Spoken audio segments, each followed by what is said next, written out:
Elle en était les héroïnes d'un résilient sénégalais, survivant à un génocide brutal, capturé, esclavagisé, torturé, violé et même assassiné à main de Daesh. Et pourtant, leur lumière intérieure n'était jamais éteinte. Les Yazidis, ou les singes du Pharaon, portent en eux les traditions des anciennes tribus de Mésopotamie. Malgré les épreuves, encore aujourd'hui, ils sont plus de 500 000 d'entre eux qui vivent encore en Irak. Tu pourras être Yazidi seulement si tes parents le sont. Puis la conversion et les mariages en dehors de la religion, c'est complètement interdit. Ça qui rend cette communauté pacifique, car elle ne cherche pas à convertir ou convaincre quelqu'un. Aujourd'hui, ils se rassemblent à l'Alish, leur sanctuaire sacré, croyant en son statut d'Éden, là où Adam et l'humanité ont commencé. Et c'est là qu'ils célèbrent l'arrivée du Nouvel An, symbolisant leur persévérance, leur foi et leur résilience face à l'adversité. Hier, j'étais à Bagdad et aujourd'hui, je suis à l'Alish.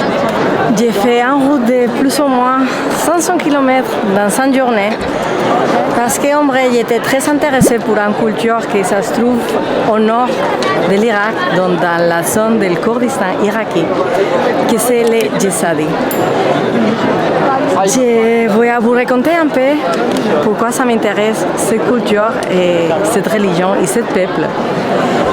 Vous savez que ma chaîne elle est surtout basée pour les femmes, pour vous encourager à suivre vos rêves et à être vous-même et à ne pas vous laisser faire. Et en fait, cette culture, ce peuple, cette religion, il a beaucoup souffert, la partie des femmes surtout, pour des choses qui sont arrivées il n'y a vraiment pas longtemps, il y a 10 ans. Et en vrai, quand j'arrivais en Irak, j'avais très envie de rencontrer des femmes Yazidis qui me racontent un peu son histoire, m'imprégner de sa culture et savoir un peu plus sur son histoire. Et justement hier, j'ai rencontré quelqu'un qui m'a dit qu'aujourd'hui, ça se fêtait la nouvelle année pour les Yazidis. Et moi, je n'ai pas réfléchi deux fois. J'ai pris le camion et je me tapé la sacrée route. J'ai même roulé le soir, chose que c'est vraiment pas de tout recommandé faire en Irak pour pouvoir arriver à temps aujourd'hui pour fêter les nouvelles années avec eux. Moi, c'est Mia.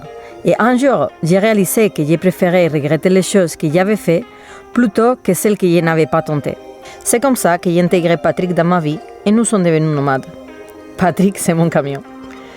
Si j'ai choisi voyager seul, c'est pour embrasser mes peurs, célébrer les réussites et apprendre de mes erreurs pour devenir une meilleure version de moi-même. Mais surtout, c'est pour garder le meilleur de chaque expérience, parce qu'une fois la fête ça sera fini, la seule chose qui me restera, ça sera mes souvenirs. La première chose quand on arrive en Kurdistan, c'est manger. Parce que les gens ils sont très accueillants et regarde que sacré plateau qui nous a amené pour manger. Merci. Moi je suis surpris, il y a les locaux qui mangent avec la cuillère et moi qui je mange avec les mains. Que quelqu'un m'explique s'il vous plaît où est-ce que je me suis mis. Parce que moi je ne mange plus. Regarde comment la vie elle me met toujours dans les endroits là où je dois être. Je suis au Kurdistan, là où je ne trouverai sûrement personne qui parle français. Et j'ai rencontré Rox. Salut les gars. Que c'est une personne qui vient du Kurdistan à la base, mais qui est parti en France il y a 10 ans. Mon père il est mort en 2014.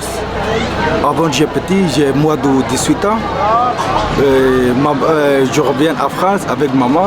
Maintenant à Irak, ma ville, ma maison est très beau comme ça, tu sais. Daesh il est arrivé. Il a tout explosé. Voilà. Bon, je ne sais pas, mon père il est mort là-bas, je ne sais pas, avec Daesh il est mort, je ne sais pas, j'ai rien. Parce que là-bas, tu sais, il n'y a pas de l'eau, il n'y a pas de l'électrique, il n'y a pas... C'est un village. Oui. Okay. Tout maison, tu sais, il y a comme Daesh. Voilà.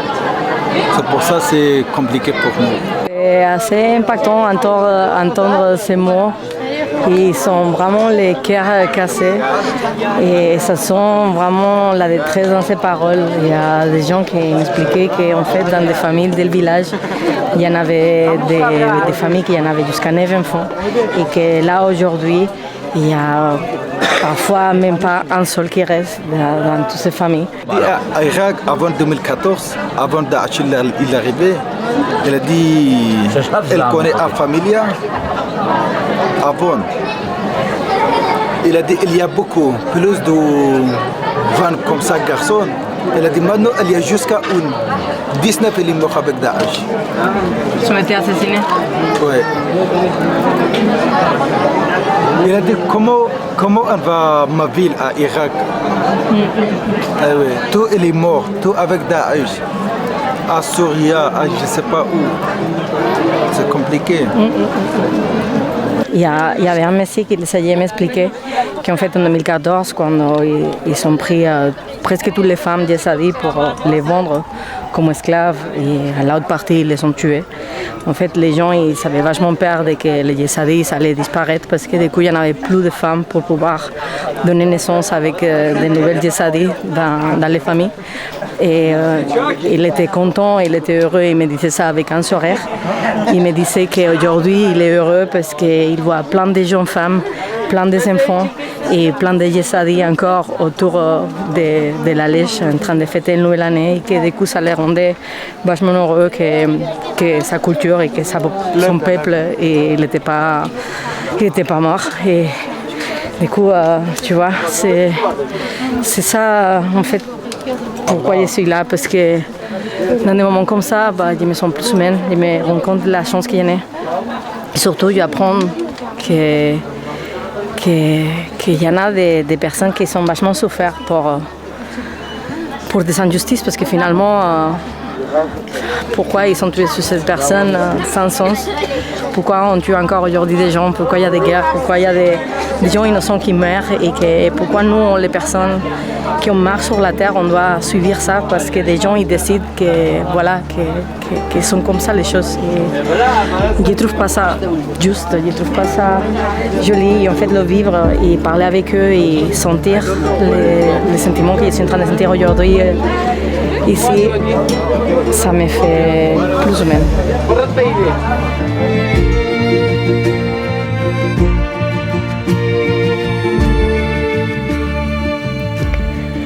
Le 3 août de 2014, une tragédie indescriptible s'est abattue sur la communauté yazidi. Plus de 5000 vies ont été brutalement fauchées. Plus de 10 000 femmes et enfants ont été réduits en esclavage pour les soldats de Daesh. Un vie entière réduit en cendres, des familles brisées, sans toit, sans refuge, abandonnées sans aucune aide de l'État.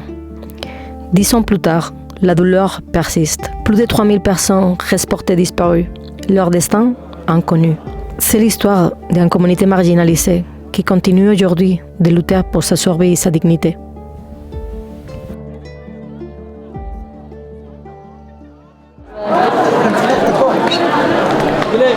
Waouh, elle était trop belle. Vraiment, j'aime beaucoup parce qu'ils sont tous avec plein de bijoux, plein de décorations. Ils sont vraiment très jolis. Et les femmes en soi, ils sont toutes bien maquillées, mais ils sont vraiment belles. C'est trop beau. On m'a offert un œuf. Je ne sais pas ce que ça veut dire parce qu'il n'y a pas beaucoup de monde qui parle anglais ici. Donc c'est difficile la communication parce qu'en plus, tu sais, là maintenant je suis plus en Irak fédéral, je suis en Kurdistan. Donc ici, ils ne parlent plus l'arabe. Et les traducteurs de Google avec les cours, c'est horrible. Ça traduit super mal. Donc la communication et la barrière de la langue, c'est vraiment quelque chose. Donc arriver à me faire expliquer des concepts ou des choses ici, c'est vraiment compliqué. Mais je peux te dire que même s'il n'y a pas la communication verbale, parce qu'il y a la barrière de la langue, les gens ici, c'est incroyable. Ils sont vraiment super accueillants. Ils sont vraiment super intentionnés avec moi. Ils m'ont invité à manger. Juste avant, j'ai juste rentré, ils m'ont invité à manger. Ils m'ont invité à boire le thé. Et à chaque fois, ils veulent me prendre en photo. C'est vraiment c'est vraiment un peuple qui n'a pas de paroles et vous ne pouvez pas le comprendre si vous ne venez pas ici. Parce que pour beaucoup que je peux vous dire à chaque fois que les gens ils sont incroyables, vraiment l'accueil qu'ils reçoivent à chaque fois, vous ne comprenez pas qu'est-ce que c'est, vous ne pouvez pas le comprendre si vous ne le sentez pas ici sur place. C'est vachement difficile de prendre des témoignages des gens parce qu'aujourd'hui c'est un jour festif pour eux et je n'ai pas envie de demander des questions qui vont les blesser. Et j'ai vu déjà deux ou trois femmes quand on parlait de la situation avec les yeux un peu en larmes. Et du coup, j'ai pas trop envie de demander des questions qui sont pas confortables pour eux. J'ai eu l'occasion de pouvoir parler avec certaines personnes sur tout ça qui s'est arrivé ici. Et la vérité, c'est que tu peux vraiment voir le désespoir dans certains visages, surtout des femmes. Parce qu'il y a tellement de douleurs, il y a nous de souffrir tellement. Il y en a des femmes qui ont été marquées. J'ai vu des tatouages dans ses mains, dans son corps, des blessures, des visages avec plein de douleurs. Certaines de ces femmes, ils sont nous abandonnés ces enfants parce qu'en fait, ils sont vendus, ils ont été esclavisés et certains d'entre eux, ils ont été violés. Et du coup, les fils ou les filles qu'ils ont eu d'avoir, c'était pas reconnu par la famille. Et pour pouvoir revenir à la communauté de Tzadi, ils sont nous laissés derrière ces enfants. C'est des sujets très délicats et tu peux voir vraiment dans les yeux de cette population et dans le visage comment ils ont encore beaucoup de douleur. Et du coup, j'ai pas envie de rentrer plus profond dans le sujet parce qu'aujourd'hui c'est un jour festif pour eux et je vais le partager avec eux de la meilleure manière possible. C'est vraiment fou combien de gens ils peuvent avoir ici, c'est pas des milliers de personnes et la grande partie ils sont nés ici, mais après le génocide beaucoup ils sont partis en Europe, donc en France, en Allemagne. Il y a des gens qui viennent de toutes les cités du Kurdistan, il y a des gens qui viennent depuis l'Europe, on a rencontré des gens qui venaient depuis l'Australie, qui ont été réfugiés là-bas. I lived in Shingal. Oh, really? Yeah, it's called Hittin. In Arabic, it's Hittin, but in our language, we just call it Duguri. Yeah. We moved from Sinjar to Turkey, and we were about 3 years, and then after that, we went to Australia about 4 years. Yeah. Et c'est beau comment ils fêtent ce moment tous ensemble. Ils commémorent qu'ils sont encore là, qu'ils sont encore forts, qu'ils sont encore puissants et qu'ils ont envie de montrer au monde. Ils nous racontaient qu'en fait, ils sont tellement peurs qu'ils les élèvent encore des choses sur sa religion, qu'il n'y en a plus d'écriture, il n'y en a plus de livres secrets, il n'y en a rien écrit, c'est juste quelque chose qui se transmet à des autres personnes vers les bouche à bouche, parce qu'ils veulent éviter qu'à notre catastrophe, ça arrive. Donc la seule chose qu'ils évitent, c'est d'avoir quelque chose de matériel qui peut les élever. We don't have books to read. We don't write our religion information because we, 74 genocides on Yazidis, and everything of us has been stolen, and they can change it. So we don't write our religion informations. To keep it and To keep preserve it, so we just save it. It's beautiful. Yeah. So mouth to mouth only. Et c'est comme ça, de bouche à bouche et de personne à personne qui transmettent cette culture qui va empêcher de que, encore une fois, quelqu'un peut venir à l'élever ça qu'ils ont créé. Ça, c'est quelqu'un qui se bat pour ses rêves. Ça, c'est quelqu'un qui lâche pas faire. Ça, c'est quelqu'un qui boit de l'or, quoi. C'est quelqu'un qui rien va l'arrêter pour réussir ça qu'il veut, que c'est faire son dessin. Et cette classe de gens, c'est les gens que j'admire. Parce que c'est les gens comme moi, qui peu importe ce qui s'arrive, peu importe ce qu'on a autour, peu importe ce qui se passe dans le monde, on va foncer pour ça qu'on aime et pour ça qu'on veut. وكلها رشاقة الأعداء كتبوا نباتا زينات شقاس كنيات زيني أرد بلنبا قمني طور في ذات جنبلي تير عيور سلا شودا وبرنشي. Plus de 120 000 personnes ont fui vers l'Europe en tant que réfugiés. Certaines sont revenues à Sinjar. Mais la ville n'est toujours pas entièrement sécurisée. Des autres sont dispersés dans des champs de réfugiés à travers les pays. Malgré ce massacre, la communauté yazidi tente aujourd'hui de se reconstruire. Mais ce n'est pas facile. Les enquêtes sont toujours au point mort. Aucune résolution n'a été adoptée et aucune responsabilité n'a été assumée. En conséquence, cette petite minorité reste aujourd'hui encore profondément marginalisée. La situation des Yazidis aujourd'hui est alarmante. Ils font face à des conditions de vie précaires dans des champs de réfugiés avec un accès limité à l'éducation, aux soins de santé et aux opportunités économiques. Les traumatismes psychologiques persistent et les soutiens internationaux demeurent insuffisants. La lenteur des efforts de réhabilitation et de reconstruction ajoute à leur désespoir. La communauté yazidi continue à se battre pour la justice et la reconnaissance, mais l'indifférence globale entrave leur chemin vers la paix et vers la dignité.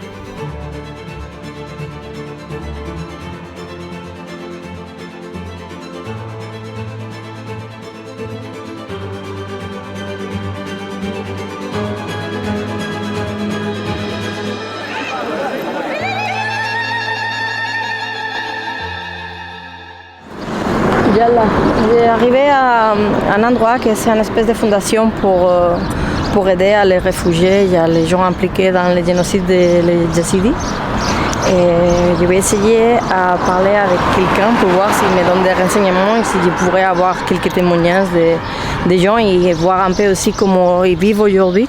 Parce qu'en fait, ils ne sont pas dans des villes normales comme les autres personnes, ils sont vraiment dans des champs de réfugiés. Donc, c'est assez spécial comme endroit et on va essayer de le découvrir.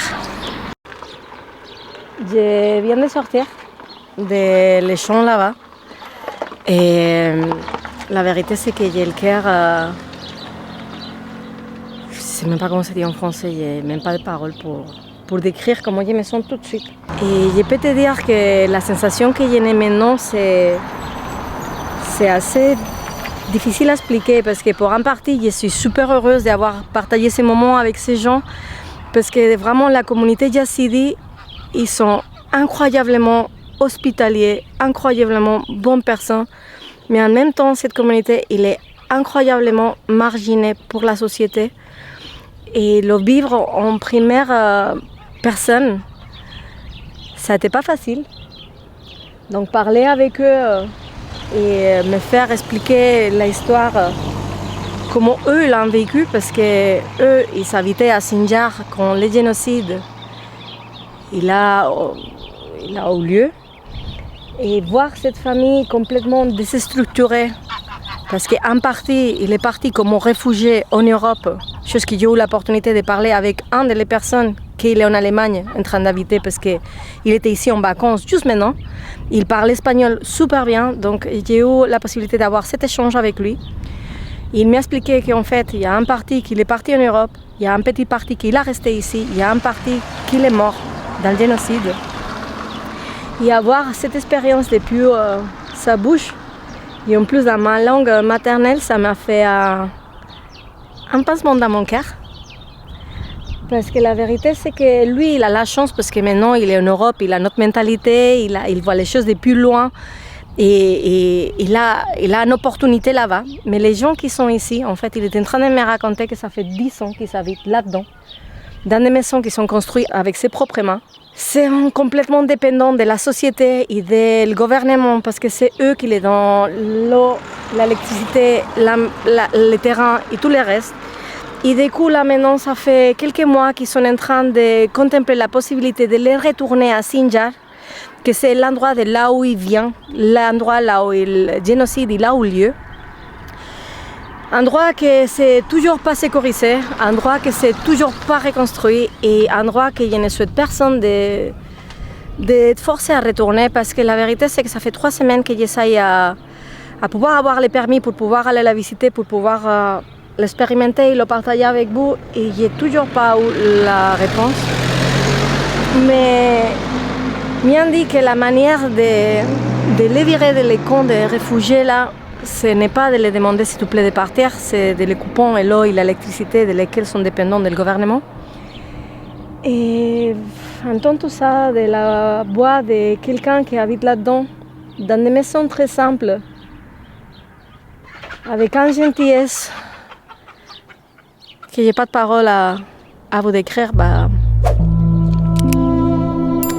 c'est pas très facile pour moi tout de suite.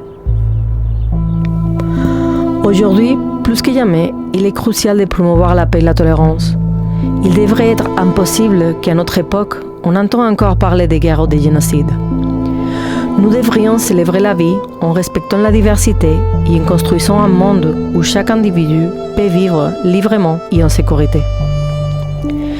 J'ai décidé de faire cette vidéo pour être la voix de ce peuple et pour que la souffrance des Yazidis ne soit pas oubliée. Et surtout, pour que leur appel à la paix soit entendu.